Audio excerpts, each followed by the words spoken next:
What's going on, everyone? This is episode number 44 of Not What It Seems.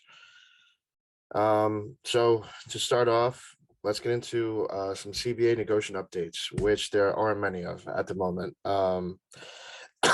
Excuse me. Spring training is supposed to start next week, and it doesn't look like that's going to happen at this point.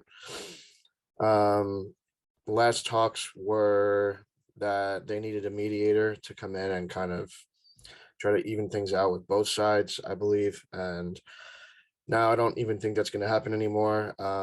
I've heard that apparently the owners have a meeting today with themselves to kind of talk things over.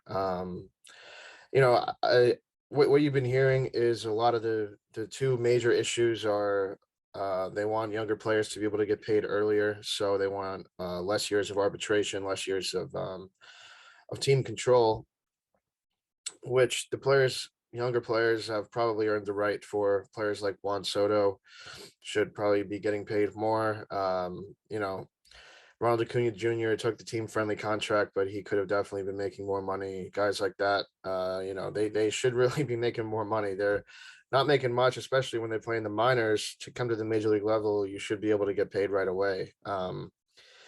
So yeah, it doesn't really look like either side's budging. Unfortunately, that pretty much seals the deal that spring training won't start on time, barring any unforeseen circumstances coming this week. But we will have to wait and see. So we got to hope for the best there. Hopefully, we could at least maybe get spring training going by March. That maybe the regular season will start on time. Who knows? I know that both sides do want to get the games in, so we'll have to wait and see. But just sit back and kind of think about how this affects certain players, whether it's certain veteran players who honestly may not get to play again. Once this lockout's over, teams might not be looking that route. They might just be going with younger guys, because you got to remember too, guys that aren't technically on the 40-man roster can be at the spring training complex and be with the team right now. This is really just with the Major League Players Association, not with the minor league one. So teams right now, like, I know I'm a Yankees fan, Anthony Volpe and a few of our other younger prospects are at the spring training complex in Tampa right now, being able to work out with the team and use the facilities and all the stuff that the major league level guys should be able to do. And, that could be a reason for them to go with a younger guy rather than sign somebody else. Obviously, with the Yankees, I hope we do sign a guy like Trevor Story, something like that. But you got my point here. So we're going to have to just sit back and wait and see how this plays out. I know the players want to play, so that's one thing good we got going for us. So moving on to a little bit of a not really surprising announcement, but Adrian Gonzalez has announced his retirement after 15 seasons. Obviously, most people remember him from his years with the Dodgers and the Padres, but his career kind of bounced around a little bit. He first had 2 years with Texas, then he had 5 years with San Diego. Then he had 1.5 years with Boston. Halfway through, got traded to LA. Was there for 5.5 seasons. Then his last season, he played with the Mets. So his career stats, he had a 287 batting average, over 300 homers, 317 bombs, 1,200 RBIs, 843 OPS. So, for a first baseman, those are pretty good numbers. His average over 162, same batting average, 27 homers, 101 RBIs, and the 843 OPS. So, for a left-handed hitting first baseman, he was pretty much the perfect first baseman that fit in LA. I don't remember him as much with San Diego. I was pretty young back then. But you remember he was part of that big trade with Carl Crawford, and a bunch of other guys were involved with the Dodgers Red Sox trade. And he played really well for the Dodgers. For a first baseman, OPS over 800, over 100 RBIs, over 25 home runs. That's pretty consistent. That's pretty much what you want out of a guy like that, especially when the Dodgers had players back then like Yasiel Puig, Andre Ethier, Matt Kemp, Carl Crawford. They had a lot of guys who Justin Turner was there. He complimented them really well. I believe he usually hit fourth in the lineup. That's why his RBI totals were where they were, but he knew how to drive in runs. So the guy was he was a machine out there. So postseason stats, he only had 4 games with the Padres in the playoffs, and then he had 30 games with the Dodgers. Obviously, they were in the playoffs pretty much every season he was in LA. So batting average 266. He had 7 home runs, 21 RBIs, 782 OPS in the postseason. Obviously, he never got that World Series championship with LA. I bet he wishes he would have got that. But man, he played really well in the playoffs too. I mean, really consistent in the playoffs. And if you just look at his career stats, career like I guess like awards, accolades, stuff like that. So he was a 4-time Gold Glover at first, so he really knew how to pick it out there. I didn't realize that he was really good defensively. He was a 2-time Silver Slugger. Was an All-Star 5 times. He finished in the top 20 MVP voting 8 times. So 20, nothing really that big, but he finished 4th in MVP voting in 2010, and he finished 7th in 2011 and in 2014. So you can tell he was really a big part of the teams he was on, whether it was the Padres, the Dodgers. Obviously, the Boston Red Sox never made the World Series or the playoffs with him, but he had a really great season. I believe his first season there was one of his best seasons of his career. So that was kind of in the middle of like the Red Sox going through a little bit of a rebuild, I think. That was when they shipped the guys out to LA. So yeah, Adrian Gonzalez, he was a guy back in the day I always tried to draft in my fantasy team. Because you just knew you were going to get consistent numbers. He would probably play about 140 to 150 games per season, barring any unforeseen tragic injuries or anything. So yeah, he was a stud, man. He was a lot better than people remember, at least consistency wise. But again, like I said, those numbers over a full season, I would take those numbers from a first baseman, left-handed hitting first baseman any day.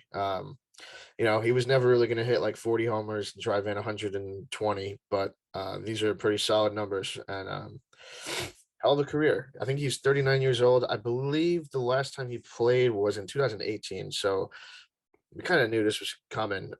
It may have been 2019. I don't really remember, but irregardless, no one was really going to sign him anymore. His last season with the Mets wasn't particularly good. But hey, hell of a career for him. And enjoy retirement. You don't have to worry about this CBA stuff. Just kind of chill out with your family at home, do whatever you're gonna do. And great career by Adrian Gonzalez. All right, so moving on. Kind of gonna bounce into a little bit of a deep dive here. So I'm gonna give you like a top 10 list of current MLB players who I think are going to be Hall of Famers or who have like the best chance to be Hall of Famers. So I'm going in the order of like least likely to like most likely. So guys who are pretty much a lock to be in the Hall of Fame right now are going to be at the bottom of my list. Like I'm going from, let's say I'm giving you 10, I'm going from 10 to 1. So and I'm also not counting players who are currently free agents that could potentially be Hall of Famers and may not come back in 2022, like veterans, like such as Albert Pujols. Like he's a Hall of Famer, but he's not on my list because we don't really know if he's a current player anymore. I would hope he's going to come back. Obviously, Cardinals, him, Yachty, Wainwright for one last ride. That would be really great, but we don't know what's going to happen with that. So I'm going to start off here, excuse me, with so number 10, I got Jose Altuve. We all know we love Jose Altuve. All joking aside, regardless of the cheating scandal, regardless of anything like that, Altuve has had a great career. There's really no arguing that.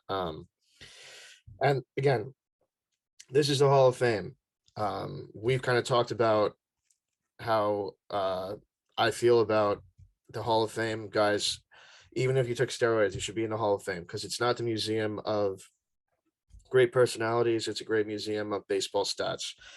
And Jose Altuve has some pretty darn good baseball stats.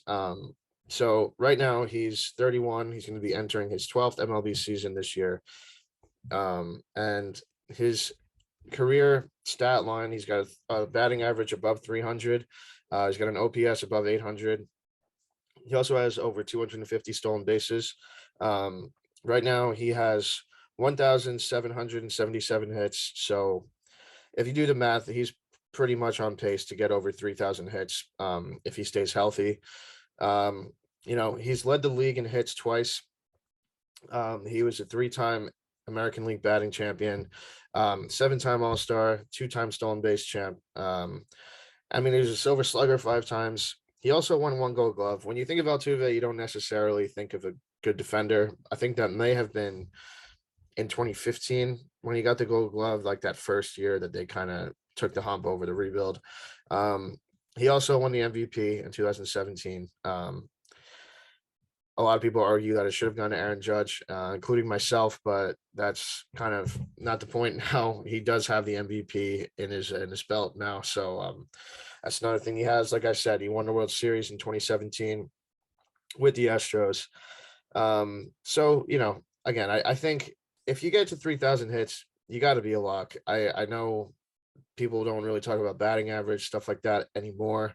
But if you get to 3,000, I think you should be in.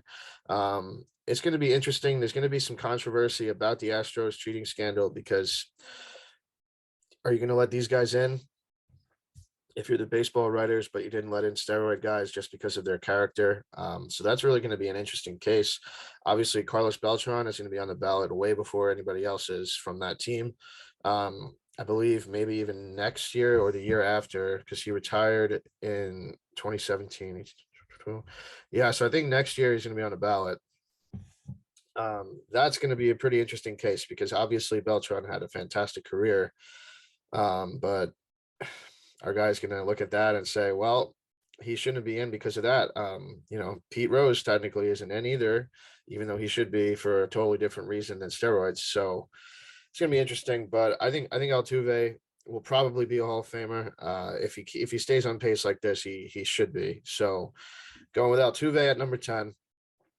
Number 9, I'm going with my guy Giancarlo Stanton on the Yankees.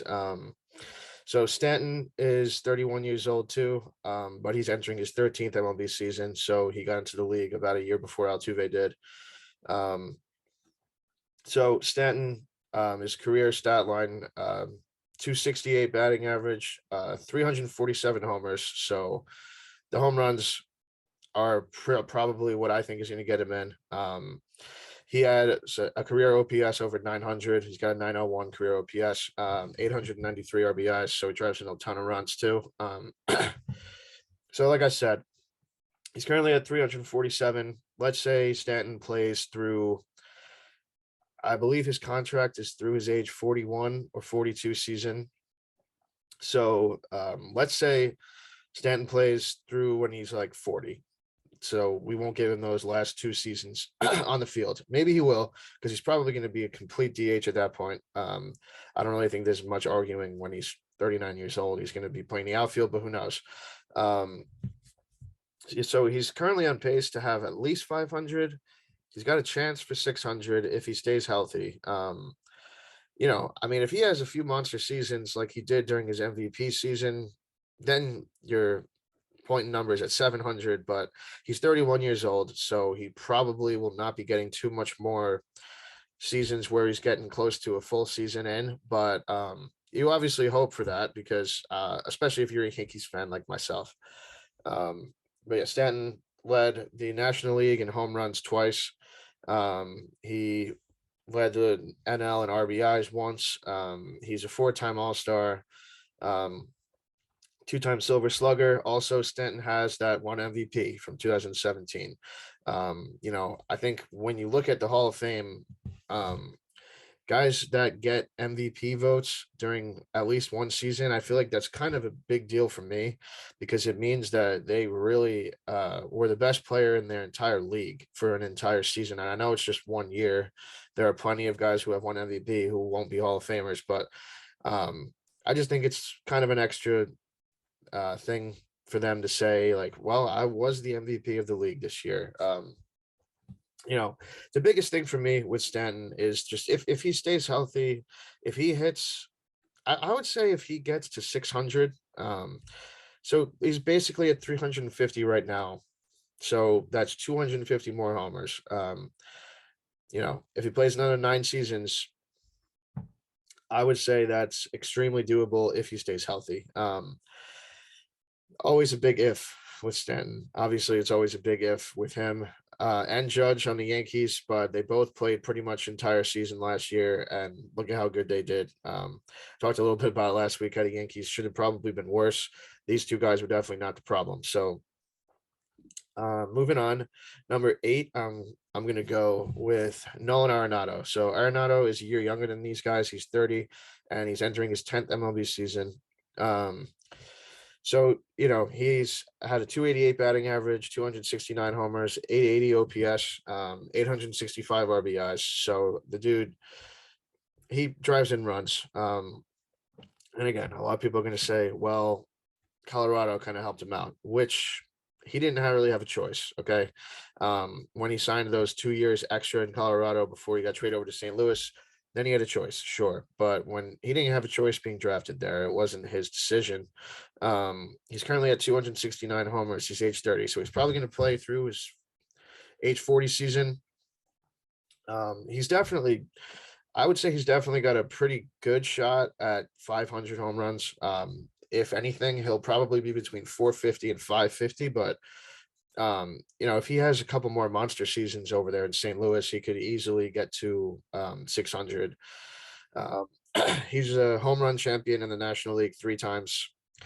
Again, Colorado, but I personally don't care about that because he did it anyway. So he was 2-time RBI champ in the whole league, 3-time Silver Slugger, 9-time Gold Gloves. So he's won a Gold Glove every single season that he's been in the league. That's pretty ridiculous. If you really look at his defense, he was probably, in my opinion, he's the best third baseman that I've ever seen. He could easily, probably once he finishes, be the best third baseman defensively of all time. He also has, I think, 1 platinum glove. He may even have more than that. Platinum glove is when you are the best defender in the entire league. So I think he's got at least one of those. He also has 5 top 8 MVP finishes. He finished 3rd in 2018. So that was pretty close for a Rockies player to get 3rd in the MVP voting. He's a 6-time All-Star, and he averages more games played than Altuve and Stanton. He averages about 150 games. Those guys have gotten the injury bug a little bit recently, so he only misses about 13 games per season. So the guy stays on the field. That's pretty tough to do. Playing at the altitude in Colorado, and now he's obviously in St. Louis, would be a lot easier to stay healthy, but he didn't really have that issue to begin with. So, excuse me. Arenado is number 8 for me. I think he's definitely got a shot at 500 homers. Probably less likely at 600, but definitely a possibility. So, moving on to number 7. I'm going to go with Freddie Freeman. I think Freddie Freeman will definitely be in the Hall of Fame. He's age 31. He's entering his 13th MLB season. Career 295 batting average, not 295 homers, 271 homers. He's got 941 RBIs. So, way more RBIs than anybody that I've said on the list so far. Career 893 OPS. He currently has 1,704 hits. So a little bit less than Altuve, but not much. So I think Freddie Freeman can easily get to 3,000 hits if he stays healthy. Who knows, too, if there's going to be a universal DH or if he's going to end up signing with an American League team because, the Braves really weren't putting the pedal down to try to get him before the lockout started. But if he goes to an American League team or if there's a universal DH, he'll get more games in because he's not used to. Once he gets older, he may not be able to play first every single day, so he may have to start to DH a little bit. He led the National League in hits once. He was a 3-time Silver Slugger, 1-time Gold Glove. Freeman is another guy who finally got that elusive MVP in 2020. Yeah, it was a shortened season, but I don't think that should be a detriment to him. He did what he did. He had a fantastic 60 games, played great in the playoffs. Not that that had to do with the MVP, but Freeman was also a 2021 World Series champion. Obviously, he just won the World Series with the Braves. 5-time All-Star. He averages 150 games played per season. So him and Arenado play about the same every year. I also think a big deal when you talk about the Hall of Fame is guys winning a World Series with the team, and like being a key reason why they won the World Series. Freddie Freeman was a really, really big reason why the Braves won the World Series this past season. Obviously, Jorge Solaire was the one that got the World Series MVP, but without Freddie, the Braves definitely would not have won this year, especially after losing Ronald Acuna Jr. In early July, right before the All-Star break. So Freddie Freeman, I think he'll definitely get to 3,000 hits. He's also potentially got the opportunity to get to 500, 600 homers if he keeps this up. And his batting average is going to be close to 300 by the time he retires. So I think Freddie will probably play at least till he's 40, maybe even longer. He's one of the purest hitters in our league right now. So yeah, Freddie Freeman's number 7 for me. Going on to number 6, I'm going with a guy in Freddie's division who's been in his division pretty much his whole career. Actually, switched teams once, but number 6, going with Bryce Harper. So Bryce Harper is 28 years old, so younger than every guy I've said so far, and he's entering his 11th MLB season. So he's younger than Nolan Arenado, and he's already played more seasons. Obviously, I think Bryce came up when he was 18 or 19. He was very young. So his career, he's got 267 home runs, 279 batting average. He's got an OPS of 916, so that's the highest OPS of anybody so far. A little bit above Stanton. So if Bryce stays healthy, he could probably get to 3,000 hits. And he could also probably, like these other guys, get between 500 and 600 homers, if not more than that. Obviously, with Bryce Harper, too, it's almost like the Stanton situation where he does get hurt kind of with like freak injuries every once in a while. But he has been relatively healthy, excuse me, ever since he signed with the Phillies. Most of his injuries have come with the Nationals. So he's been pretty solid with the Phillies so far. Obviously, he hasn't brought the Phillies to the playoffs yet. He's got some playoff experience with the Nationals, but he led the National League in home runs once. He was the 2012 National League Rookie of the Year. I think that's also a pretty cool award for somebody to get in the Hall of Fame talks, because that means they were good ever since they started to come up. So Bryce was also a 2-time Silver Slugger. He was a 6-time All-Star, and he's also won 2 MVPs. So also they were with 2 different teams. So I think that's very interesting. If you've been like the best player in the league on 2 different teams at 2 very different points in your career, I think that's really interesting, because I believe the last time he won the MVP was in 2015 with the Nats. And then he won this past season with the Phillies. So Bryce really wants the Phillies to get in the playoffs. I feel that if the Phillies do get in the playoffs anytime soon, Bryce is probably going to go off, in my opinion. But regardless of that, I think that his career stats on the field speak for themselves. He's 28 years old, so he's not like these other guys. He's arguably going to have 12 more seasons after this. You don't think in 12 more seasons, Bryce Harper can go from 267 homers to over 600? It's kind of a stretch. Over 500, I think, is way in the realm of possibility there. Plus, he could definitely get to 3,000 hits. I don't know exactly how many hits he's at, but he's 28, and he's got a good amount of hits so far, obviously. So He averages 136 games played, so he's got to stay healthy. He's got to probably average a little bit more games played than that to get to some of these milestones. But yeah, Bryce, I think, is pretty easily a Hall of Famer. I would say if he does get in, he'll probably go in with the Phillies, unless some point he gets traded or something. I do think he has a no trade clause. He'll end up having played more games with the Phillies than the Nationals at that point too. So we'll have to wait and see.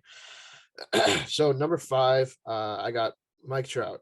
So obviously everybody believes that Mike Trout's going to be a Hall of Famer. Mike Trout is 29 years old. He's entering his 12th season.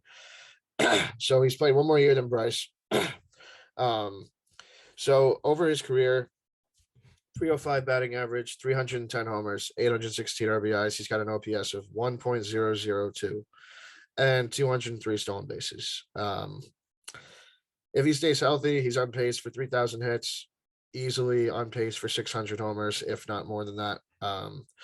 But when you look at Mike Trout, a big what if for him has been his health recently.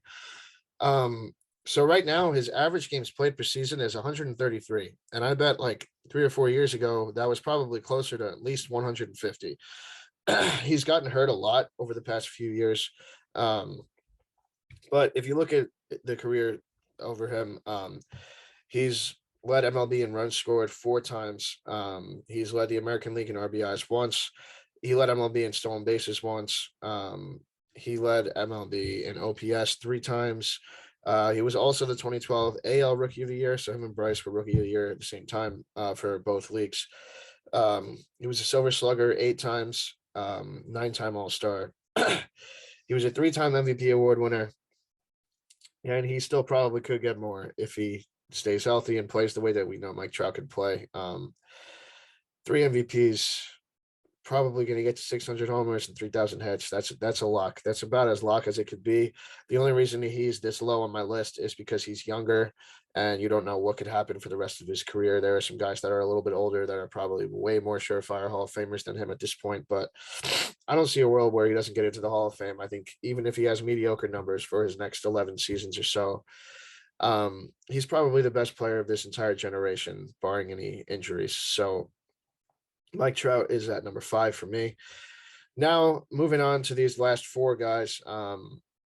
These guys are pretty much locks to be Hall of Famers, no matter what happens in the rest of their career. It's pretty much like they're just playing and they're racking up the counting stats here to really get in, I think. So number 4, I got Clayton Kershaw. Been with the Dodgers his whole career. He's age 33. Obviously, he is technically a free agent right now. However, I don't think that there's really a world where he doesn't come back next year, whether it's to the Dodgers, whether it's to some other team.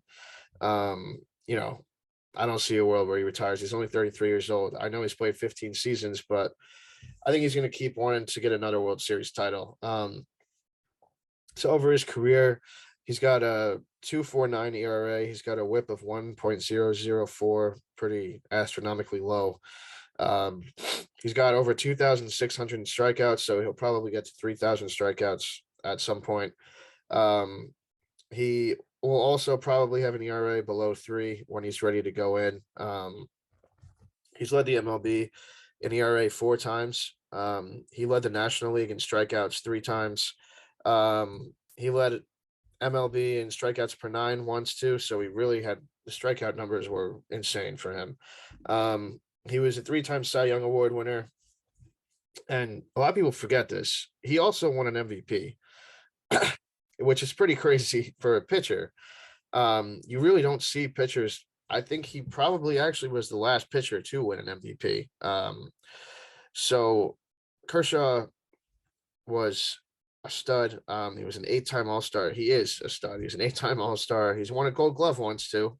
So he really knows. He knows how to pick it up there at the pitcher's mound. And he also has a World Series championship. Obviously, he won with the Dodgers in 2020. Anyone who tells you that Clayton Kershaw isn't a Hall of Famer hasn't watched any baseball in the past 15 seasons, because Clayton Kershaw has been one of the top 5 pitchers in the league, if not the top pitcher in the league for the past 15 years. So when he's dominant, he's insanely dominant. And we've also seen, I know we've seen some hiccups in the playoffs, but in 2020, he kind of redeemed himself there. Um, and who knows where he's going to end up? I really don't see him retiring. I think to him personally, he would love to win another World Series, number one. But number two, I think he wants to kind of get those like benchmarks. He wants to get to that 3,000 strikeouts. He wants to get into the Hall of Fame with an ERA below 3. And he averages 28 starts per season. So even though he's gotten hurt sometimes, that's still a decent amount of starts per season. That's way better than some other guys. So if he gets 28 starts per season, the next 4 or 5 years, maybe he'll even get some more seasons in him. He'll easily get those counting stats up to where the benchmark kind of is. So Clayton Kershaw definitely going to be a Hall of Famer in my opinion. Then I'm going to move on to number 3 here. Number 3 is Justin Verlander. Verlander is 38 years old, so he's actually quite a bit older than Kershaw. He's entering his 17th MLB season, so he's played 2 more years than Kershaw.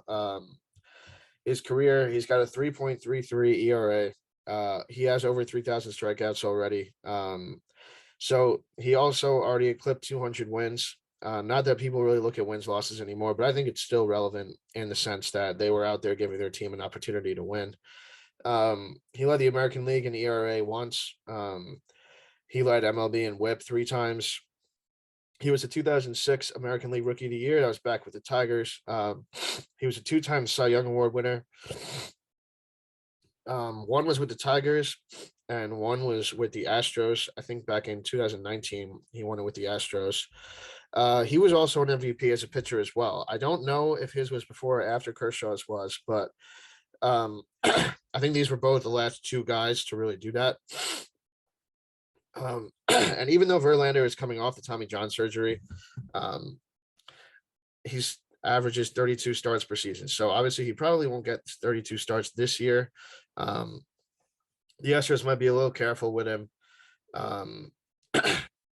We'll see. I don't know. He's kind of been rehabbing a lot. He looked good in the showcases. It would obviously be pretty helpful if spring training would start on time. That way he could build up and be ready for the season.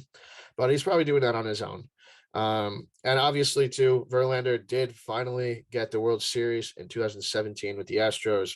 Got traded over. I think this was the last season of the waiver trade deadline in 2017, where he came over on August 31st at about 11:59 p.m., right before the deadline. And on the pitching side, he was a really big reason why the Astros did what they did. Obviously, there was the whole scandal with the hitters, but without the pitchers, they wouldn't have won. So, and the pitchers really had nothing to do with that. So Verlander, great career. He's probably going to be helping the Astros win the American League West this season. Unless some other teams bounce on top, but we'll see. Verlander's probably got another 2 or 3 years in him, if not more than that. I mean, who knows what he's going to look like after this Tommy John and stuff, but in my opinion, he's probably got a lot more years to go, maybe 3 or 4, maybe more than that. So we'll have to wait and see. Number 2, I got Max Scherzer. Max Scherzer is 36 years old. He's entering his 15th season. He's got a 3.16 ERA. He also has over 3,000 strikeouts. And he averages like 11 strikeouts per 9 per season. So that's actually the most out of Kershaw and Verlander. So he's probably still going to keep going. He's with the Mets now. If you think he's not going to get better pitching next to Jacob deGrom every day, I'd think again, because he's going to get way better than he was somehow, because he's obviously been one of the best pitchers of our generation. He's going to get to 200 wins this season. He needs 10 more to get there. He led the National League in strikeouts 3 times and in WHIP twice, 3-time Cy Young Award winner. He was an 8-time All-Star, and he also did get the World Series championship. He was 2019 World Series championship with Washington. He averages 29 starts per season. So, he's going to get to 200 wins. He's already got 3,000 strikeouts. This guy's pretty much just getting his counting stats up, just like the other 2 are. And obviously he would love to get another World Series. The Mets are really making a push. They're obviously signing a ton of guys. They're really getting into this. So I think Max Scherzer is a surefire Hall of Famer at this point. His stats are there. I think Max is going to have some stuff to say if he didn't get into the Hall of Fame too. Some of these writers, so he's definitely getting in. Number one for me though is Miguel Cabrera. Cabrera is 38 years old, and he's entering his 20th MLB season. So for his career, Cabrera has a batting average over 300. He has 502 home runs right now. He has a career 920 OPS. Right now, he has 2,987 hits. So obviously, this season he's going to get to 3,000 hits. He only needs 13 more. He already eclipsed the 500 homer mark. If he plays for another, who knows how much longer he's going to play, but there's potentially a chance that he gets to 600. Probably more likely that he'll get above 550. Not that it really matters. He's going to get into the Hall of Fame no matter what. He led the league in batting average 3 times. He led the league in doubles once. He led the league in RBIs twice, on base percentage twice, slugging once, and OPS twice. He also won the Triple Crown in 2012. He was a 7-time Silver Slugger. He was an 11-time All-Star, 2-time MVP candidate, 2-time MVP award winner. I think those were both with Detroit. And Mickey has also gotten the World Series way back in 2003, which I believe was his rookie season. He won the World Series with the Marlins. That was against the Indians, I think. So actually, I might have been the Indians. I don't remember who it was. But he averages 141 games played. So obviously, year in and year out now, he's not putting like the same stats out there as he used to, but he's going to get to 3,000 hits this season. I don't know how many years he has remaining on his contract. I think it's like 2 or 3. So he'll get there easily. He's just going to keep racking up the home runs. He's going to get into the Hall of Fame with a batting average above 300. His OPS is going to be above 900. He's got a shot at 2,000 RBIs. He's at 1,804. So need about 200 more, but I think we've seen stranger things happen in that. So Miggy is my top guy. He's definitely going to get into the Hall of Fame, but the last 4 guys on my list are easily Hall of Famers, if not the last 5. Trout's definitely in. So this is pretty much my list of my top 10. Obviously there are guys that I've missed that are probably going to be Hall of Famers too. But at this point, these are my top 10 guys that are most likely to get in that are still currently playing. And for several different reasons for each guy. But we just had all the Hall of Fame stuff happen where the steroid guys didn't get in. Big Papi was the only one. I like how Big Papi's going to have this ceremony to himself. It's going to be pretty cool for him because he's just the type of guy that would like to do that. But it's better when there's a few guys there, they get to enjoy it together. So hopefully when these guys do get in, there's maybe even some teammates getting in at the same time. Maybe Verlander, Scherzer, same year would be pretty cool. Stuff like that. So we'll have to wait and see. But yeah, that's my list of top 10 guys right now. We're going to be in the Hall of Fame. So moving on, going to go into the category we've kind of been doing every week now because there's not really much to talk about in current news. Rosters of recent memory that should have won more than they did. So I'm going to go with the 2019 Minnesota Twins. They finished 101-61, so I'm not really talking their regular season here. I'm talking about they should have probably gone deeper in the playoffs this season. They lost in the ALDS to the Yankees in 3 games. That was when the Yankees swept them and ended up losing to the Astros in the ALCS yet again. But if you look at their lineup that year, the Bomba squad, man, they were it was actually something really special. We didn't really realize what we were seeing, I don't think, at the time.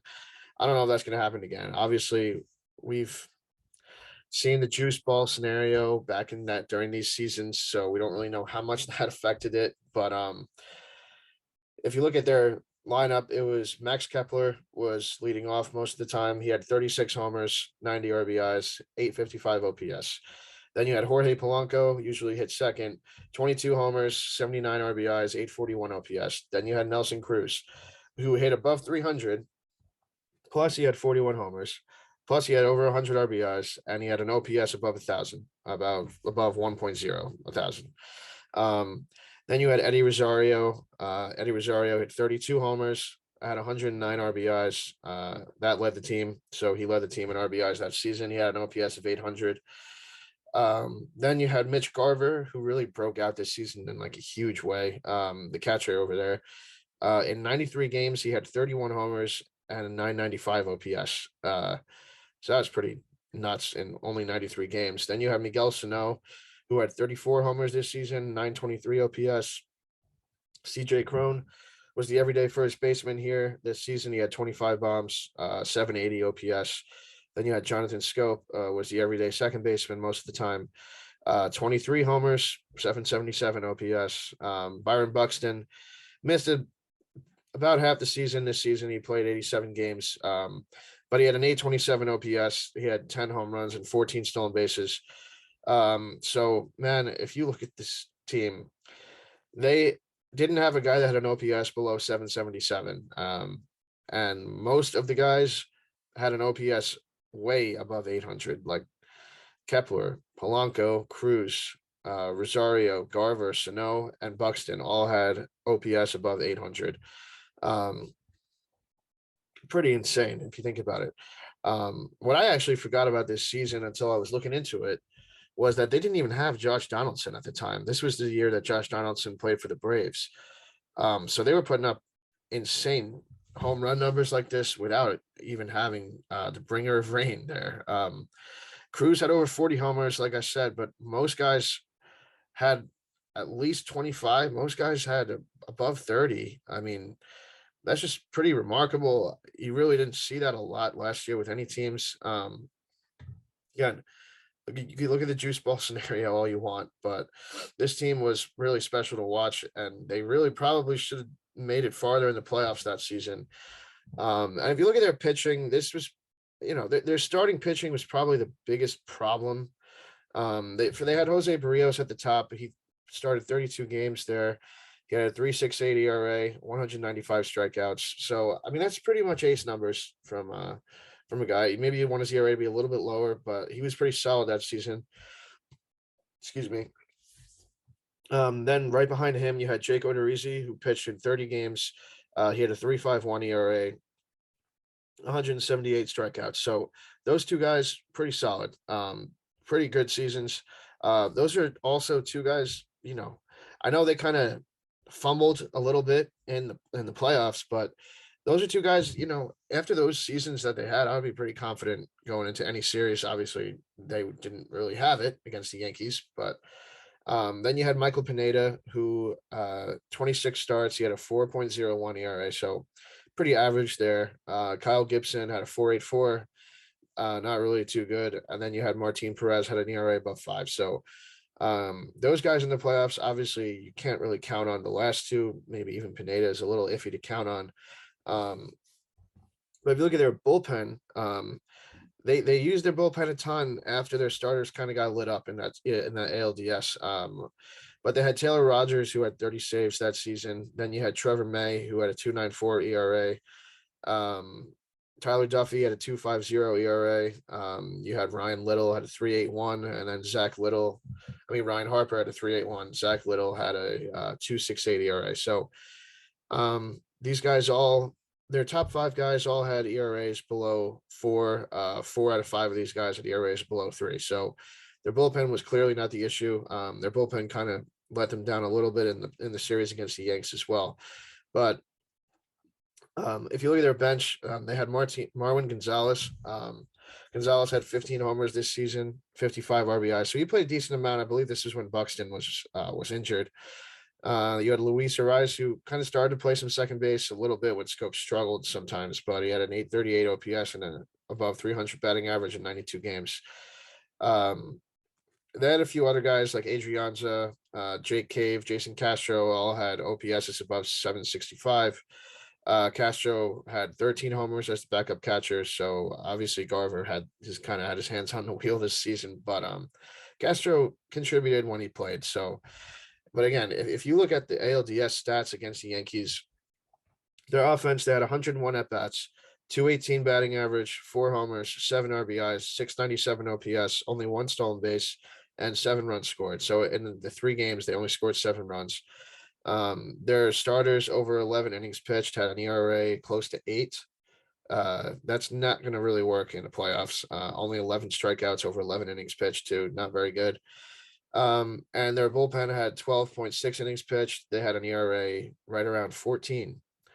And they only had 16 strikeouts, and they had a whip close to 2.0. So obviously those stats are a little bit inflated because guys may have only had like a third of an inning pitched or something like that. But regardless, you're not going to beat an offense like the Yankees had that season with a pitching staff like that. Obviously, the Twins had the best offense in the league, but I believe the Yankees were only off pace with the home runs that season by about 10, maybe not even. They were pretty close also. That was the year of Gleyber hit like 38. We had a lot of guys really break out and hit a ton of homers that season. So if the Twins would have made it past the Yankees, maybe their pitching had been a little bit better in the playoffs. I feel like things definitely would have gone differently in Minnesota. Honestly, I'm not saying this to be a Dick Yankees fan or anything, but they really need to make the playoffs and not play the Yanks. Obviously, during the shortened season, they made the playoffs, and the Astros swept them in that 3-game wild card series. But that was a shortened season, so I don't really look at that. I look at that with a grain of salt. I think that the Twins, I don't really know where they're going now. I don't know if they're going to go into a rebuild. They obviously traded Cruz last year, but they still have a lot of pieces. They have Kepler, they have Donaldson, Polanco. They have an okay pitching staff. I don't think it's time for them to go full rebuild. They have Miguel Sano. I mean, they got some guys. They just locked in Byron Buxton for $100 million. So I don't think they're going to go into full rebuild, but that division is kind of open. We're going to see Detroit start to do some things. We'll see. But I think that the Twins really just got to kind of get the Yankees out of their way in the playoffs somehow. But yeah, this year alone, they probably would have gone way farther in the playoffs if they had beaten the Yankees. Maybe their pitching had been a little bit better. So this is going to be a season that Twins fans think about a lot. But those home run numbers they put up during the regular season were just astronomical. I really don't know if we're ever going to see that total by one team in one season ever again. So moving on now from the 2019 Twins, we're going to talk about. We're gonna give you a list right here of my best 10 remaining free agents, and where their landing spots are going to be and how much their contracts are going to be worth. So at number 10, my list is probably going to be a little bit different than some other guys, but I think some guys showed up in the playoffs that got themselves onto this list, especially for the Braves. So at number 10, I got Eddie Rosario. And I got Eddie Rosario going to the Padres for 3 seasons. I don't really know money-wise amounts. I'm just giving you like the amount of time. I think Eddie Rosario would be a great fit with San Diego. Obviously, Tommy Pham is not going to be there anymore. And their outfield is now going to be Myers, Grisham, and then they would have Profar as the everyday left fielder at this point. I think you plug Rosario in at left field there. He's a fire plug. He would fit great with Tatis, Machado, Hosmer. I mean, he would fit great with that whole clubhouse there. And I think Bob Melvin is going to be a great influence over there. So I think Eddie Rosario would be a great fit in San Diego. Number 9, I got Carlos Rodon and I got Rodon going to the Angels for 3 seasons. I think the Angels have kind of made some strides with their pitching staff. Obviously, they signed Syndergaard. They have Ohtani. They're kind of getting the pieces together to kind of get that pitching staff the way we've kind of wanted it. If Dylan Bundy can bounce back, that's another guy. Carlos Rodon obviously broke out last year. He's always kind of been okay. He could get injured.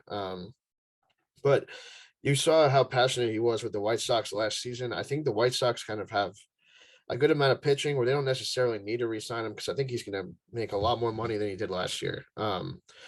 So I think he would be a great fit with the Angels. And, if he gets hurt, this is kind of like the Angels type of deal, to be honest. They usually sign guys that are on the fence here.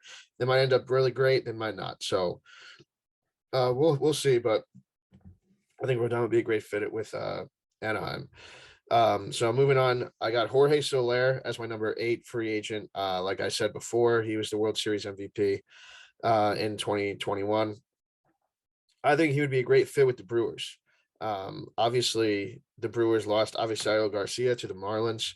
So now they kind of have an opening in right field. That's where Soler has primarily played if he hasn't been at DH. But he was obviously on the Braves for the second half of the season, never really got to DH. So he really only DH'd in the World Series, actually. But yeah, I think he's going to go to the Brewers for 2 years. I think teams are going to be a little bit lenient signing him because he kind of had a bad season last year with Kansas City, but it was a shortened season. Then he had a kind of iffy first half too this year, but we saw what he did in the playoffs and with the second half with Atlanta. I mean, he was on fire. So he was also the American League home run leader back in 2019. So I think that they maybe get him on a cheap deal. He would fit great with the Brewers, that small ballpark. Might as well go for it there. So moving on to number 7. Number 7, I'm going with Nicholas Castianos. I think Castianos is going to sign with the Marlins, actually. So I think that he's going to go to the Marlins for 5 years. I think that the Marlins outfield will look a lot different this year than it did last year. I think they'll have Castellanos out there, and they'll also have Garcia on the corners. I think that this would be a great fit. He's from the Miami area. I think he went to Cincinnati, didn't really work out. So now I think he's going to kind of want to go where he's comfortable. The Marlins are obviously on the verge of kind of breaking through here. They made the playoffs during the shortened season. Last year was kind of a wash for them. But they just extended Miguel Rojas, pretty much their captain over there.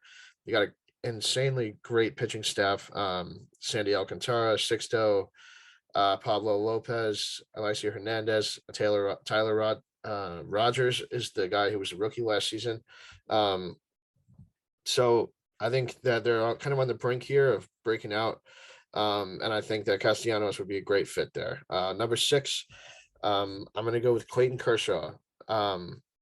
So I'm gonna do it. I'm gonna cave here, and I'm gonna say he's going to the Rangers. For 3 years, I would say he's gonna go to the Rangers. They've already been making a ton of moves. Obviously, they got Seager, ex-teammate with the Dodgers, gonna really campaign to him to come over to Texas. They obviously signed Semien. They signed John Gray. They also signed Cole Calhoun. They kind of went on a little bit of spree there right before the lockout. Their pitching staff is an issue. They got Gray, which makes it better. Now they're going to make it even better by adding Kershaw. I think he's from the Texas area, just like Castellanos is from the Miami area. He's from about an hour away from the stadium, I believe. I think Kershaw has kind of cemented himself in LA lore as one of the best pitchers ever. And it might be nice for him to kind of go back home, let his kids grow up where he grew up, and maybe get a World Series with the Rangers too, with your team you've grown up loving. So I think that would be a great fit. Again, I could just as easily see him going back to LA, but it would be kind of cool to see him go to Texas. My number 5 free agent, I got Kyle Schwarber. Obviously, he had that insane stretch down the run with the Washington Nationals before he got hurt. Then he got traded to Boston and did pretty well. He also did pretty well in the playoffs for the Red Sox this season too. So I think he's going to go to the Giants. I think he's going to go to the Giants for 4 years. I don't know exactly where they're going to put him. I don't know if they put him in the outfield. They might, because he didn't do terrible in the outfield last year with Washington. But then you saw him kind of play some first base with the Red Sox. So he could potentially play some first. Brandon Belt is a free agent, so that opens up a spot there. Plus, there might be a universal DH, so they may not even have to worry about that. They might just plug him in at DH. But his big left-handed bat, I think that he would hit a lot of those balls into the cove out there. So I think he would be a great fit for San Francisco. Number 4, I'm going with a guy who actually got traded to San Francisco last season, Chris Bryant. So I think Chris Bryant is going to go up to Seattle, to be honest. I think Seattle's ready to make a move to get a guy with a lot of experience to kind of help these younger guys out. I think he's going to go to Seattle for 8 seasons. That's my prediction. I think he's going to kind of move all over the place. Obviously, Kyle Seager just retired, so they could easily just plug him in at third. But We've seen Bryant play all over the diamond. We've seen him play the outfield. We've seen him play first base. He's even played a couple games of shortstop. Not that that's going to happen in Seattle, but I think Bryant's kind of like calm and collective. I think he would kind of fit well tucked in there up in the Pacific Northwest. But I don't really think the Mariners would be tucked in there much longer. They almost made the playoffs last year. They're just going to continue to get better. They signed Robbie Ray, the Cy Young Award winner from the American League last year. I think Bryant would be a great fit in Seattle. Just play all over the place and help those young guys out. Number 3, I'm going with Trevor Story. Trevor Story, I think deep in my heart, I think he's going to be a Yankee. I think the Yankees are going to kind of stray away from Correa. I really don't think the fan base would react really well to Correa. Obviously, he's a great player, but I think Story would be more of a fit. I mean, Story is a great defender, not that Correa is not, but Story's also averages more stolen bases per season than Correa, and that's something we've kind of been missing. We didn't get a ton of stolen bases from just about anybody last year. I think Trevor Story will also come at a cheaper price than Correa. Not that he's that much worse, but like I think he's going to be better fit for us because I don't know. I just feel like he would fit more with the guys, the kind of vibe we have right now. Because I also can't see Correa and Aaron Judge playing on the same fucking field together, to be honest with you. And a lot of the guys, Brett Gardner will most likely be back. He always is. I can't see him and Correa being on the same team either. I think Story would be a great fit in New York. He's kind of been a great player in Colorado under the radar. I know it's Colorado, like Arenado. It's like, well, what do you actually think his stats going to be? I know his road stats have been a little bit worse, but with the short porch in right field, his home run stats aren't going to go down that much. Maybe his batting average does, but what are you going to do? I mean, I don't think that's that big of a deal. His OPS will probably still be close to the same. He's always been good at driving in runs. So I think he'd be a great fit in the Bronx. So number 2, Freddie Freeman is my number 2 free agent. And I ain't gonna say he's going anywhere else. I'm putting Freddie back with the Braves. He's going back with the Braves for 6 years. I actually didn't mention. I think Trevor Story is going to the Yankees for 8 seasons, not a big 10-year deal. But back on Freeman, I think Freddie's getting a 6-year deal. Like I said, he's 31 years old right now. He's going to I think he's going to be 32 by the time the season actually begins. So, I think the Braves adore him. I don't ever see him playing in a different uniform. I think the front office loves him. The fans love him. He loves Atlanta. He just won a World Series. He's not really going to want to go anywhere. I wouldn't think. I see him going back to the Braves 6 years. I see him finishing out his career in Atlanta. So I'm not really going to be too special with that one. I just think it's going to be what he does. Number 1 free agent for me is Carlos Correa, just because he's a little bit younger than Story. And he has the playoff experience like Freddie Freeman does. Story doesn't have much playoff experience. So Carlos Correa, to me, this is a very interesting case. I thought he was going to go to the Tigers, to be honest, but they signed Javier Baez. Now, does this necessarily mean they wouldn't sign Correa? I don't think. You can move Baez to second. He's played a lot of second base over his career, but I don't think that's their plan. I think that would be 2 mega deals when the Tigers really aren't that ready to compete. But the Rangers did the same thing with Seager and Simeon, so I wouldn't put it out of the question. However, I think Correa is going to go to the Phillies. That's probably not a place that a lot of people would see him going. However, Didi Gregorius is currently there. I don't think he's a free agent. I think they would have to trade him or something, which they would easily be able to do. Obviously, he's coming off kind of a down season, but everyone's going to take a left-handed shortstop with the personality in the clubhouse aura that he brings. But I think Correa would fit really well with the Phillies for a few reasons. Number 1, regardless of the cheating stuff, he's got a big personality, and so does Bryce Harper, and so do a few other guys on the Phillies. So I think that they would kind of actually fit and work really well together. They would have McCutchen still, I believe McCutchen's still there. They would have Rhys Hoskins, Alec Boehm. I think Correa just slots in at the shortstop position in Philadelphia for the next 10 years. Phillies fans, not that they're bad fans or like they would side with the Astros in the cheating scandal, but I think they almost somewhat like the bad guy kind of persona sometimes. And I think that might be just what they need to kind of make that playoff push. Excuse me. Obviously, they've been close in recent years, very close. I mean, excuse me, it feels like every season they're going to make it, and they don't. So I think Correa would be a great fit in Philadelphia. I think he would really love playing in a big city too. Like Houston's a big city, but when you're up here in the Northeast, you're really going to be the fans are going to be on you, and I think he's going to really embrace that. So I see Correa going to Philly. That's my top 10 free agents, kind of where they're going to go. Who knows if that's actually going to happen? Who knows how soon it's going to happen? Because if this lockout keeps up, I don't see the games going to go at any time soon, unfortunately. But now I'm going to move on to a player, like a throwback player from when I was growing up. So players who might have forgotten had like a great 10-year stretch here.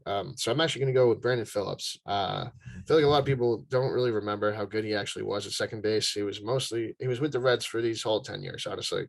I'm going through 2006 through 2015. He was with the Cincinnati Reds each season. His average stats over these years, he averaged 147 games played. So he's consistently on the field every day, in and out. He averaged a 278 batting average, 18 homers, 79 RBIs, a 753 OPS, and 18 stolen bases. So nothing too special, but those are pretty consistent numbers for a second baseman. This was kind of before second baseman started to become like Robinson Cano, like big power guys, Brian Dozier. This was kind of a little bit before then. His career postseason stats, he only had about 9 games in the playoffs, so the Reds weren't there a ton. But in the playoffs, he had a 325 batting average, 2 homers, 8 RBIs, and 892 OPS. He had 1 stolen base, and he had only 3 runs scored. So he was kind of more so the guy that's driving in runs rather than him scoring when he did play in the playoffs. But to hit above 300 over 9 playoff games, 892 OPS. I mean, 8 RBIs. He averaged about an RBI per playoff game, so that's pretty solid from a guy, second baseman, who's pretty good in the playoffs for the Reds. Over those 10 seasons, too, he was a Silver Slugger at second base once. He was a 4-time Gold Glove winner, so he could really pick it defensively, too. He was a 3-time All-Star. He finished 13th in MVP voting in 2012, and he finished 22nd in MVP voting in 2007. So not really close to the top, but still close enough to really mention. So I think Brandon Phillips, a lot of people really forgot how good he was. He played a lot of swagger out there. He was kind of like one of the first guys to play with like that much swagger. I feel like since Ken Griffey, since guys like that, there was kind of maybe a little bit of a break in that for a little while, and that kind of led to the players that we see today doing stuff out there. So, he was into some bat flips. He was into some stuff like that, pimping some homers. So, Brandon Phillips was a really solid player. Again, 18 homers per season is not a huge number, but this was really before second basemen started to become power hitters, and he was driving in like 80 runs a season. So he was right in the middle of that Reds lineup for a long time with Votto, Bruce, Adam Dunn, guys like that. He was just right in the middle of everything. So I think that a lot of people forget how good he was, but Brandon Phillips really knew how to play some baseball, and he was a really solid player. So now we're just going to wrap up with the stat of the week. So I thought this was actually a pretty interesting stat. I saw it pop up on Instagram the other day. So there were 7 players who were struck out by Nolan Ryan during their career that had sons that played in MLB who were also struck out by Nolan Ryan. So basically, there were 7 guys that were struck out by him when Nolan Ryan was really young. And then they had kids, and their kids made it to the MLB about 20 years later. And then Nolan Ryan was able to strike them out as well. So if you kind of wrap your mind around that stat, it's kind of insane. It really shows you how insanely talented a pitcher Nolan Ryan actually was. So, that would be like Bryce Harper's kid getting struck out by a really young pitcher that started out at that time too. They got to strike them both out. So you really probably won't ever see that again with that many players. So I just thought that was pretty interesting. Okay, so that's going to do it for us this week. Hopefully, maybe we'll have spring training starting next week. Although at this point, it really doesn't look like that's going to happen. So we'll have to wait and see. But we'll hope for the best here. Hopefully, at least they start to talk again. Hopefully, we don't need this mediator nonsense. And hopefully, we get some baseball soon, because now is when the fans, I know that you guys, myself, all the fans start to kind of itch for some baseball here. So we'll have to wait and see. Hopefully they get their shit together though, and we get some games going soon. So we'll see you guys next week. Keep an eye on things. Hopefully everyone, fingers crossed that the games are going to start soon, and see you guys soon.